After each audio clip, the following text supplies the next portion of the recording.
आज मैं आपके साथ एक ऐसे लड्डू की रेसिपी शेयर करने जा रही हूँ जिसको हम मलाई से घी निकालने के बाद जो मावा बच जाता है उससे बनाकर तैयार करेंगे। और आप यहाँ पर मावा देख सकते हैं कितना फाइन क्वालिटी का हमारा यहाँ पर मावा बना है। और 6 दिन की मलाई से मुझे यहाँ पर 500 ग्राम मावा मिला है और बहुत ही टेस्टी, बिल्कुल कोई फ़र्क नहीं होता इस मावे में और जो हम दूध से बनाकर मावा तैयार करते हैं। लेकिन इसका एक प्रोसेस होता है, अगर आपको ये जानना है तो आप मुझे कमेंट करके बता सकते हैं। मैं आपको ये मावा और घी निकालना दोनों बताऊँगी। और इस मावे में और जो हम दूध के साथ मावा बनाकर तैयार करते हैं कोई भी टेस्ट में अंतर नहीं होता है, ना टेक्सचर में अंतर होता है। बहुत ही बढ़िया मावा बनकर तैयार होता है। तो चलिए शुरू करते हैं हमारे बहुत ही टेस्टी से लड्डू बनाना। तो यहाँ पर मैंने 500 ग्राम बेसन लिया है। बेसन आप कोई भी ले सकते हैं, बारीक या मोटा, कोई भी बेसन चलेगा। तो बेसन को पहले हम यहाँ पर अच्छी तरीके से छान लेंगे। और आधा कप मैंने यहाँ पर पिघला हुआ देसी घी लिया है और थोड़ा थोड़ा करके हम घी डालेंगे और इस तरीके से मिक्स कर कर देखेंगे जब तक हमारा जो घी है उसमें एक लड्डू जैसा ना बन जाए, यानी कि जो हम उसको मुट्ठी में लें तो बढ़िया तरीके से शेप ना बने, तब तक हमें इसमें घी डालना होता है। और अब देखिए मैंने यहाँ पर सारा घी डाल दिया क्योंकि मैंने इसको शेप बनाकर देखा तो नहीं बना, तो बाकी का बचा हुआ मैंने यहाँ पर घी डाल दिया है। तो आधा कप हमारा घी यहाँ पर सारा लग जाएगा 500 ग्राम बेसन में। और अच्छी तरीके से हम घी को बेसन के साथ मिक्स कर लेंगे बढ़िया तरीके से। और ये देखिए यहाँ पर मैं शेप बनाकर दिखाऊंगी तो बढ़िया जो हमारा शेप है मुट्ठी का वो बन रहा है। तो इस तरीके से हमारा जो बेसन है यहाँ पर अब तैयार है। अब थोड़ा थोड़ा पानी डालते हुए हम इसका एक कड़क सा डो लगाकर तैयार करेंगे। डो हमें थोड़ा सा टाइट साइड में लगाना है, सॉफ्ट नहीं होना चाहिए। और 500 ग्राम हमने यहाँ पर जो हमारा मावा है तो 500 ग्राम ही हमने यहाँ पर बेसन लिया है। आप चाहें तो यहाँ पर बेसन थोड़ा ज़्यादा भी ले सकते हैं, तो कम खोए के साथ भी ये लड्डू बन जाते हैं। तो देखिए यहाँ पर आटा जो है हमारा यहाँ पर लगकर तैयार है। और आटा हमें इतना कड़क लगाना है कि हम जो कोई भी शेप दें इस तरीके से तो वो आराम से हम उसे दे पाएँ। तो यहाँ पर जितना हमारी आलू की टिक्की होती है एक बड़े साइज़ की, उतना हमें यहाँ पर बेसन का आटा लेना है। और इस तरीके से जैसे मैं यहाँ पर शेप दे रही हूँ उस तरीके से हमें छोटी छोटी, आप रोटियाँ समझ लीजिए या फिर टिक्कियाँ समझिए, इनको हमें यहाँ पर इस तरीके से बनाकर तैयार कर लेना है। तो सभी जो हमारा जितना भी बेसन है यहाँ पर हम इस तरीके से सभी जो हमारी टिक्कियाँ हैं यहाँ पर बनाकर तैयार कर लेंगे। ये देखिए इस तरीके से। तो मैंने देखिए सारी यहाँ पर जो टिक्कियाँ हैं बनाकर तैयार कर ली हैं। तो जैसा कि आप यहाँ पर देख सकते हैं जो हमारी टिक्कियाँ हैं उनके किनारे भी थोड़े से फट गए हैं, तो उससे कोई फ़र्क नहीं पड़ता है क्योंकि हमने जो आटा लगाया है काफ़ी कड़क लगाया है, इस वजह से ये होता है। और इससे बहुत ही खस्ता हमारी जो टिक्कियाँ हैं सिककर तैयार होती हैं। तो यहाँ पर अब एक पैन ले लेंगे और उसमें अब हम यहाँ पर 1/4 कप देसी घी डाल देंगे। और आप चाहें तो यहाँ पर इन टिक्कियों को डीप फ्राई भी कर सकते हैं, लेकिन जब हम इस तरीके से इनको शैलो फ्राई करते हैं तो जो हमारे लड्डू हैं वो बहुत कम घी में बनकर तैयार होते हैं। तो यहाँ पर जो पैन में हमारी एक बार में टिक्कियाँ जितनी आएंगी हम उनको डाल देंगे और गैस की फ्लेम को हम यहाँ पर मीडियम रखेंगे और मीडियम या फिर लो फ्लेम पर हम इनको सेकेंगे इस तरीके से, यानी कि फ्राई कर लेंगे। और जब हमारी टिक्कियाँ एक तरफ से इस तरीके से गोल्डन ब्राउन हो जाएंगी तब हम इनको पलट देंगे। और करीब एक तरफ से इन टिक्कियों को सिकने में 3 से 4 मिनट लगते हैं। मीडियम फ्लेम पर मैंने इन्हें सेका है तो 3 से 4 मिनट मुझे लगे हैं। और इसी तरीके से हम पलटने के बाद दूसरी साइड से भी हम इनको बढ़िया तरीके से खस्ता होने तक और एक हल्का सा गोल्डन ब्राउन कलर जब आ जाए तब तक हमें इन्हें सेकना है।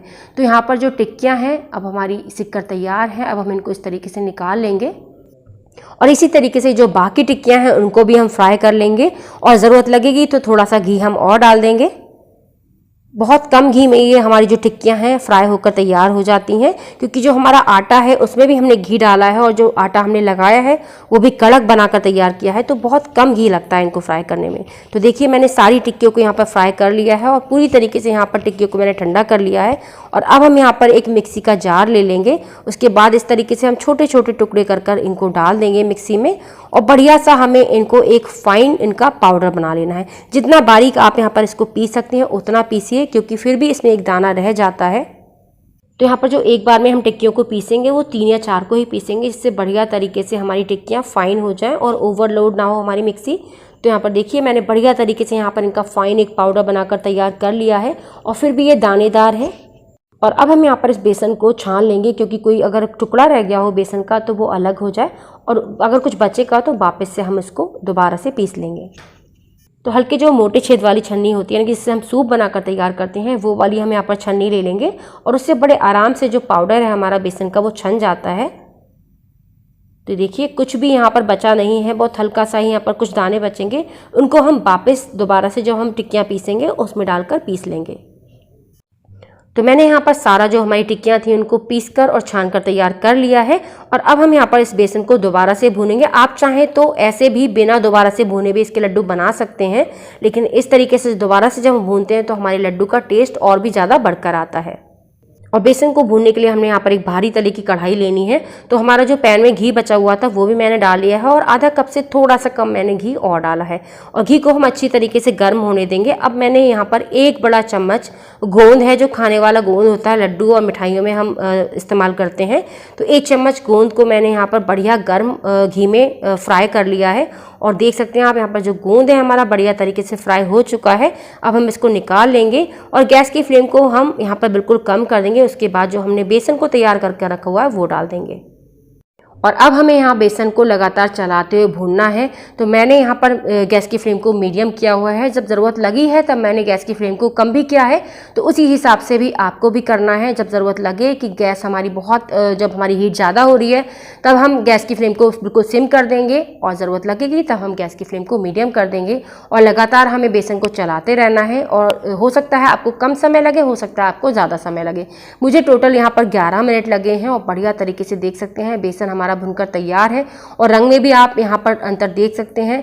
वहाँ पर येलो कलर था, यहाँ पर बढ़िया सा सुनहरा हमारा कलर आ चुका है बेसन का, और बहुत ही अच्छी सी खुशबू भी आ रही है। तो बेसन हमारा यहाँ पर भुनकर तैयार है। अब हम इसको ठंडा होने के लिए छोड़ देंगे। और यहाँ पर बेसन को हमें पूरी तरीके से ठंडा नहीं करना है। जब हल्का सा गुनगुना हमारा यानी कि छूने लायक बेसन हो तभी इसमें हमें बाकी सारी चीज़ें मिला लेनी है, क्योंकि जो हमारा बेसन है काफ़ी दानेदार है। और हम इसको पूरी तरीके से ठंडा करने के बाद जब लड्डू बनाएंगे तो हमारे जो लड्डू हैं बनने में थोड़ी सी दिक्कत करते हैं। और यहाँ पर आपको ये भी ध्यान रखना है कि बहुत ज़्यादा गर्म में भी अगर आप चीनी या बूरा डाल देंगे तब भी जो हमारा बेसन की गर्माहट से चीनी या बूरा पिघलेगी और फिर वो पानी छोड़ देगी, फिर भी आपको लड्डू बनाने में दिक्कत होगी।